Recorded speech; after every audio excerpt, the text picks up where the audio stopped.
Establishment के साथ इस वक्त मुस्लिम लीग नून के ताल्लुकात कैसे हैं? खुशगवार ताल्लुकात हैं सर? क्योंकि पिछले आर्मी चीफ के साथ आपके तो बेहतरीन अच्छे मरासिम थे, अच्छे ताल्लुकात थे, नए आर्मी चीफ के साथ भी हैं सर? कोई लंच डिनर वगैरह हुआ है आपका साथ में? नहीं, मेरा कोई लंच डिनर नहीं हुआ और मुझे करना भी नहीं चाहिए। जाहिर सी बात है, ये तो पार्टी लीडरशिप हमारे हालात और जिस तरह किसी भी हुकूमत के, इस वक्त तो हम हुकूमत में हैं और हुकूमत के हालात फ़ौज के साथ अच्छे ही होने चाहिए और अल्लाह का शुक्र है बड़े अच्छे हालात हैं। जाहिर सी बात है, वो जब हम ऑपोजिशन में थे तो उस वक़्त कोई इतने अच्छे हालात नहीं थे, लेकिन उसको आपने देखा कि उन्होंने खुद रियलाइज़ किया था कि पीटीआई ने तो बिल्कुल डुबो दिया था और उसका जो सारा ब्लेम था वो साबिक आर्मी चीफ को सहना पड़ा था और बर्दाश्त करना पड़ा था। तो ऐसी सिचुएशन तो होनी भी नहीं चाहिए। हुकूमत वक्त की फुल रिस्पॉन्सिबिलिटी होनी चाहिए और फैसला साजी जो है, जो बुनियादी फैसले हैं, चाहे वो मईशत के हवाले से हैं, फॉरेन पॉलिसी के हवाले से, वो हुकूमत वक्त को करने चाहिए with the support of the establishment. फौज बड़ा इम्पोर्टेंट स्टेक होल्डर है पाकिस्तान के हवाले से, पाकिस्तान के फ्यूचर के हवाले से। तो उनको लड़ाई करके तो नहीं आप आगे चल सकते, ऑन बोर्ड लेके आगे चल सकते हैं। सही सर, आईएमएफ के हवाले से भी बात करते हैं। आईएमएफ की डिमांड पर हुकूमत ने तनख्वाहदार तबके पर मजीद टैक्स लगा दिए हैं, पेट्रोलियम लेवी को बढ़ा दिया है, जिस पर पिछली हुकूमत पर ऑब्वियसली तनकीद होती रही थी, बार बार मलबा उनके ऊपर डाला जाता रहा। वो सारे काम किए जा रहे हैं, फिर भी सर आखिरी किस्त जो है ये 9th रिव्यू ये फाइनलाइज होकर नहीं दे रहा है। इनफैक्ट शाह महमूद कुरैशी साहब ने तो मुतालबा कर दिया है इसहाक डार साहब से कि वो इस्तीफा दें। वो तो जाहिर सी बात है, चाहेंगे कि हमेशा जो हुकूमत वक्त हो वो इस्तीफ़ा ही दे दे। वो तो एजुटेशनल पॉलिटिक्स के अलावा कुछ मेरा ख्याल है पीटीआई को आता नहीं है।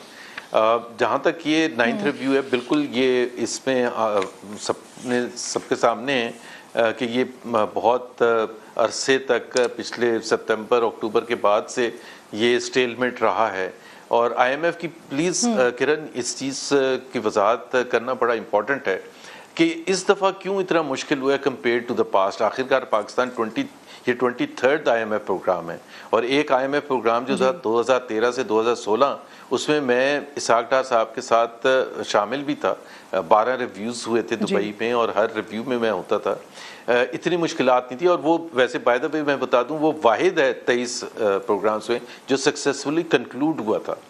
लेकिन इस दफ़ा जो मुश्किलात ज़्यादा हुई हैं वो उसकी वजह ये है कि जाहिर सी बात है, आपकी जो इकॉनमी जितनी ज़्यादा ख़राब होती है, अब 1-1.25 साल के लिए ये हमारी हुकूमत आई थी और वो भी लास्ट 1.25 साल जब इलेक्शन से पहले, तो अवाम ये कोई आईएमएफ के साथ मतलब पैकेज में जाने का वक्त नहीं होता। बिकॉज आईएमएफ का मतलब ये होता है कि मुश्किल तरीन फैसले करने पड़ते हैं आपको, जो अनपॉपुलर फैसले होते हैं, जिसकी वजह से अवाम पर बोझ पड़ता है, इसमें कोई शक नहीं होता। तो हमारे लिए एक ये मुश्किल चीज़ थी आईएमएफ की शराइत को मान के अवाम पर इतना बोझ डालते चले जाएं जिससे उनके लिए एक नॉर्मल लाइफ गुजारना मुश्किल हो जाए।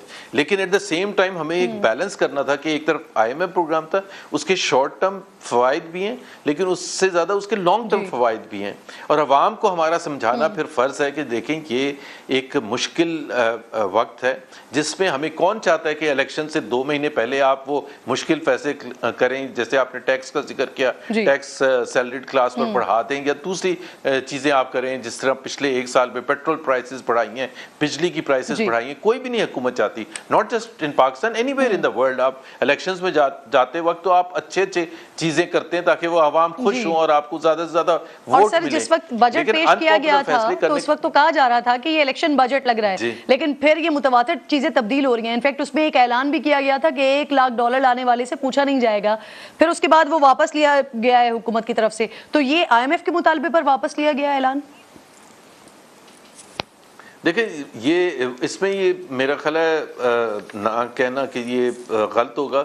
ये आईएमएफ डिक्टेटेड बजट है बिकॉज हम, जाहिर सी बात है, पाकिस्तान की जो बुनियादी ज़रूरियात है मईशत के हवाले से वो डॉलर्स की कमी है और उसके लिए हमें आईएमएफ के साथ जाने का मतलब सिर्फ ये नहीं है कि वो जो $1.1 बिलियन आ जाएंगे, लेकिन उसके साथ हमारे दोस्त ममालिक से भी पैसे आएंगे और उस एक दफ़ा आपके साथ आईएमएफ ऑन बोर्ड हो जाता है इस तरह से, तो फिर आप दूसरे मल्टीलैटरल एजेंसीज हैं, दूसरे जो फाइनेंशियल इंस्टीट्यूशंस हैं, वहाँ जाके बॉन्ड्स के थ्रू आप रेज कर सकते हैं। तो डॉलर्स आना बुनियादी रिक्वायरमेंट है पाकिस्तान की। उसके वजह से हम IMF के साथ जाना और मुश्किल फैसलों के साथ जाना कोई आसान काम नहीं होता। ये बैलेंस करने की जरूरत होती है, अवाम को समझाने की जरूरत होती है। And I am sure Pakistan के अवाम इस चीज को समझेंगे कि जो अभी सख्त फैसले हैं वो उन्हीं के फायदे में होंगे over a period of time.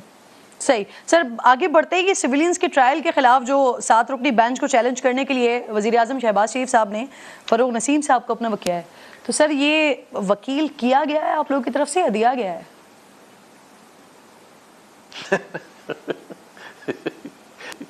मतलब अगर वजीर आजम ये फैसला भी नहीं कर सकते खुद से कि मैंने वकील कौन सा रखना है, तो ये इतना भी नहीं मेरा ख्याल है इस हद तक अंदाज़ा लगाना तो सही नहीं होगा।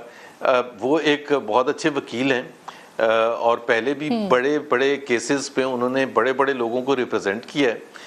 तो और मिलिट्री कोर्ट्स के हवाले से उनका तजर्बा भी है। उन्होंने पिछले जब जो अखबार था उसमें भी रिप्रेजेंट किया था। तो मेरा ख्याल है he is one of the top lawyers as far as this particular case is concerned. और ये पाकिस्तान का के हवाले से बड़ा एक इम्पॉर्टेंट केस है।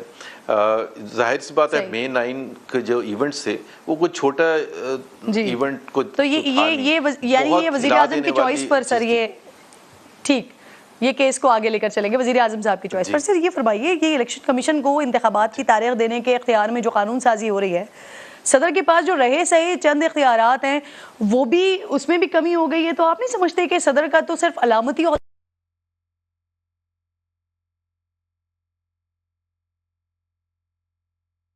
ताल्लुक कि ये तो इलेक्शन कमीशन का एक्सक्लूसिव डोमेन है। India is a functioning democracy और पूरी दुनिया उसको मानती है, उसकी जो जमहूरियत है। उधर किसके पास इख्तियार होता है? इलेक्शन कमीशन के पास इख्तियार होता है ना। इलेक्शन कमीशन डिटर्मिन करता है कि पूरे इंडिया में या डिफरेंट स्टेट्स में इलेक्शन कब होगा, क्या कैसे होगा और क्या नहीं होगा। तो और इस वजह से मेरा तो आपको मैं एक चीज़ कहूँ कि इलेक्शन कमीशन को एम्पावर करना बहुत ज़्यादा ज़रूरी है, क्योंकि ये जो केयर टेकर का भी यहाँ कॉन्सेप्ट है वो इस वजह से है कि लोगों का जो ट्रस्ट है इलेक्शन कमीशन में नहीं है। वो समझते हैं कि जी अगर हुकूमत होगी और इलेक्शन होगा तो फिर इलेक्शन कमीशन को इन्फ्लुएंस कर सकेगी। जितना आप उसको स्ट्रॉन्ग करेंगे उतना ज़्यादा पाकिस्तान के लिए अच्छा होगा। सही सर, असद उमर साहब के हवाले से बात करना चाहूँगी। ये उन पर बड़ी तनकीद हो रही है कि मुश्किल वक्त में उन्होंने PTI का साथ छोड़ा है। आप समझते हैं कि ये उनका दुरुस्त फैसला है, ये वो वक्त है कि इस वक्त में पीछे हटा जाए? नहीं, मैं तो नहीं कमेंट करूँगा। जाहिर सी बात है वो मंजे पे सियासतदान है और वो चीज़ों को समझते हैं। क्या उनको फैसला करना चाहिए था जो उन्होंने फैसला किया है, तो one has to go with and respect his decision. मेरा अपने थिंकिंग कुछ और हो सकती है, बट मेरे पास वो वजूहात या वो इनसाइड इंफॉर्मेशन नहीं है जो असद के पास या अली जैदी के पास या इमरान इस्माइल या दूसरे जो लोग हैं, फवाद चौधरी, उनके पास होगी। सो हम उस हिसाब से तो क्रिटिसाइज ज़रूर करते हैं। ओवरऑल जो है, असद उमर की बात नहीं कर रहा मैं, ओवरऑल बात कर रहा हूँ PTI को, कि इस वक्त उनको खड़ा होना चाहिए था। और जैसे पाकिस्तान में सियासतदानों ने या पॉलिटिकल पार्टीज़ ने फाइट बैक किया है, क्योंकि सबके लिए हमेशा अच्छे दिन नहीं होते। PMLN has gone through much worse over a period of time. Military की हुकूमत हमारे ऊपर बैठी थी, मिलिट्री मार्शल लगा हुआ था। इसी तरह से पीपल्स पार्टी ने मुश्किल तरीन वक्त देखा। तो मेरा ख्याल है उस हवाले से ओवरऑल तो मैं PTI ने वो डेमोन्स्ट्रेट नहीं किया। अब जी सर, बहुत सारे सवालात मेरे पास रह गए हैं आपसे बात करने के लिए। बस लास्ट ही अगर मुझे मुख्तसर बता सके, मैंने ब्रेक लेना है। नून लीग अप्रोच करेगी असद उमर साहब को? नहीं, मेरा नहीं ख्याल है। I don't think so. ऐसे कोई चीज़ मैंने देखी है या सुनी है या महसूस की। जी ठीक, सही। बहुत बहुत शुक्रिया आपका।